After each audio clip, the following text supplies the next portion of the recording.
Hello বন্ধুগণ, অনুরাগের ছোঁয়ার আজকের পর্বে দেখতে পারবেন কুমার লুক পাঠিয়ে বাসের বেগ তার কেটে দিল।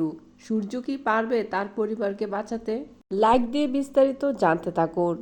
জয় যখন কুমারকে দেখলো, কুমারের পিছু পিছু বাইরে চলে আসলো। সূর্য দীপা জয়কে খুঁজে পাচ্ছিল না, তখন বের হয়ে দেখে সে বাইরে দাঁড়িয়ে রয়েছে। সূর্য জিজ্ঞেস করলো, তুই এখানে দাঁড়িয়ে আছিস কেন? জয় বলছে, একজন লোক আমাদের দিকে কেমন জানি অবাক হয়ে তাকিয়ে রয়েছে। দীপা বলছে, তাকিয়ে থাকলে কি হয়েছে, ও তো আর আমাদের ক্ষতি করেনি। তখন জয় বলে, লোকটাকে আমার কেমন জানি সন্দেহ মনে হচ্ছে।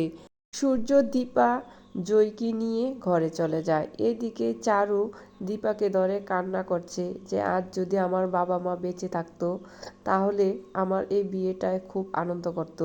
চারু বলে, তুমি দুঃখ করো না, আমি তো আছি, তোমার সব কাজে আমি তোমাকে সাহায্য করব। এইদিকে কুমার ভাবছে, এই মেয়েটা কি আমাকে চিনে ফেলেছে? চিনে ফেললে তো তাকে আগে শেষ করতে হবে। তখন কুমারের লোককে পাঠালো বাসের ব্রেকের তার যেন কেটে দেয়। বাসের ব্রেকের তার কেটে দিল কুমারের লোক। সে যখন নিচ থেকে বের হয়ে যাওয়ার সময় উর্মির সঙ্গে দেখা হলো। উর্মি কুমারের লোককে জিজ্ঞেস করলো, আপনি এখানে কি করছেন? এই লোকটা বলছে, আমি একটা অটো খুঁজছিলাম, সেই জন্য এখানে দাঁড়িয়ে রয়েছি। উর্মি বলছে, সামনে অটো পাবেন। তখন সূর্যদীপার জন্য ওরা অপেক্ষা করছে।